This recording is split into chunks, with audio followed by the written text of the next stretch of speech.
بسم الله الرحمن الرحيم.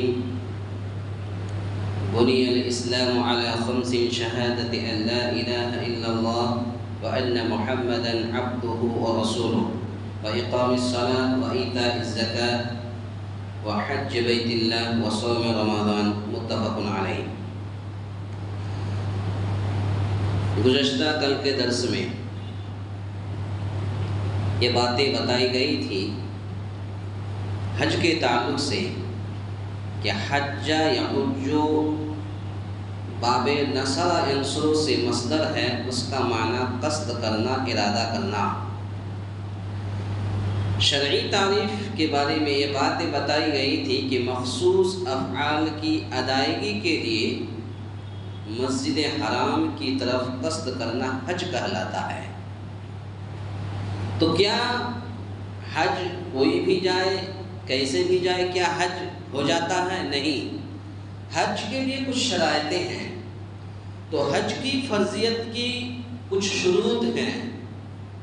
تو فرضیت حج کی 5 شرطیں ہیں. نمبر 1 اسلام، یعنی حج صرف اور صرف مسلمانوں پر فرض ہوتا ہے، کافر پر فرض نہیں ہوتا. اگر کوئی کافر حج کر بھی لیتا ہے تو اللہ تعالیٰ کے پاس قابل قبول نہیں ہے جب تک وہ مسلمان نہ ہو جائے، مومن نہ ہو جائے. مومن ہونے کے بعد، مسلمان ہونے کے بعد پھر اگر اس کی استطاعت ہو، طاقت ہو، مال و دولت ہو، تب پھر وہ دوبارہ فرض حج کرے گا، تب جا کر کے اس کا حج قابل قبول ہوگا. تو گویا کہ پہلی چیز یہ ہے کہ مسلمان ہونا ضروری ہے. اگر کوئی کفر کے حالت میں حج کرتا، حج قبول نہیں ہے. نمبر 2 عقل، یعنی حج عاقل، بشعور، سمجھدار مسلمان پر ہی فرض ہوتا ہے، مجنون پر نہیں ہوتا. اس لیے مجنون پر نہیں ہوتا کہ اللہ کے نبی صلی اللہ علیہ وسلم نے فرمایا کہ مجنون مرفوع القلب، غیر مکلف ہوتا ہے. غیر مکلف ہونے کی وجہ سے مجنون پر حج فرض نہیں ہوتا.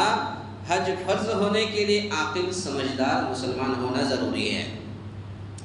نمبر 3 بلوغت. فرضیت حج کے لیے، حج فرض کے لیے بلوغت شرط ہے، کیونکہ نابالغ بچہ مکلف نہیں ہوتا. اب آپ ایک سوال پیدا کر سکتے ہیں، سوال کر سکتے ہیں کہ بچے تو جاتے ہیں، بچے جاتے ہیں ماں باپ کے ساتھ یا اور دیگر لوگوں کے ساتھ حج کو جاتے ہیں، حج تو کر لیتے ہیں، لیکن اس کا حج فرض نہیں ہوتا. حج فرض اسی وقت ہوگا اس بچے کا جب وہ بلوغت، بالغ ہو جائے گا. بالغ ہونے کے بعد پھر اگر اس کی استطاعت ہو تب پھر وہ دوسرا فرض حج ادا کرے گا، تب جا کر کے حج ادا ہوگا، قبول ہوگا. تو گویا کہ تیسری شرط یہ ہے کہ بلوغت، بالغ ہونا ضروری ہے. البتہ نابالغ بچہ حج کر سکتا ہے، جیسا کہ حضرت ابن عباس رضی اللہ عنہ فرماتے ہیں کہ ایک عورت اپنے ایک بچہ کو بلند کیا اور کہا کہ یا رسول اللہ، اے اللہ کے رسول، الہذا حج، کیا یہ بچہ حج کر سکتا ہے؟ تو اللہ کے نبی صلی اللہ علیہ وسلم نے فرمایا نعم ولک اجر، ہاں تمہیں بھی اجر ملے گا، لیکن اس کا حج ابھی فرض نہیں ہے. یہ جب بالغ ہو جائے گا تو بالغ ہونے کے بعد اگر استطاعت ہو تو پھر دوبارہ اس کو حج کرنا پڑے گا. چوتھی شرط آزادی. حج یعنی حج آزاد مسلمان پر ہی فرض ہوتا ہے، غلام پر نہیں. ظاہر سی بات ہے کہ اگر کوئی غلام ہے یا کوئی نوکر چاکر ہے تو وہ حج نہیں کر سکتا جب تک کہ وہ آزاد نہ ہو. تو حج کے لیے آزادی ہونا آزاد مسلمان پر ہی فرض ہوتا ہے.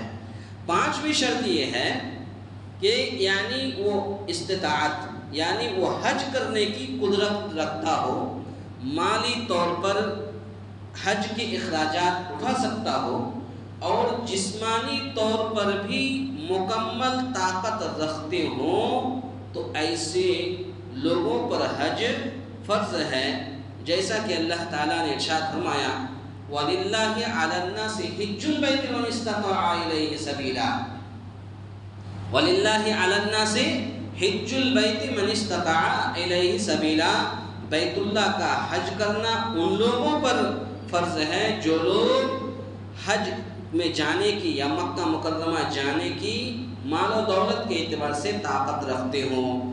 تو گویا کہ یہ 5 شرائطیں ایسی ہیں جو ضروری ہیں، یہ 5 شرائط کو سامنے رکھتے ہوئے اگر کوئی حج اس مرتبہ تو جس کو جانا تھا چلے گئے، اگلے آئندہ سال اگر جو لوگ بھی جانا چاہتے ہیں یہ 5 شرطیں سامنے رکھ کر کے حج کو جائیں۔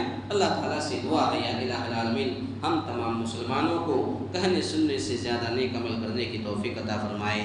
یا الہ العالمین جو لوگ یہاں سے حج کو گئے ہیں یا الہ العالمین ان لوگوں کی حج کو قبول فرما لے، آمین۔ اقول قولی ھذا استغفر اللہ لی ولکم ولسائر المسلمین واستغفروہ انہ هو الغفور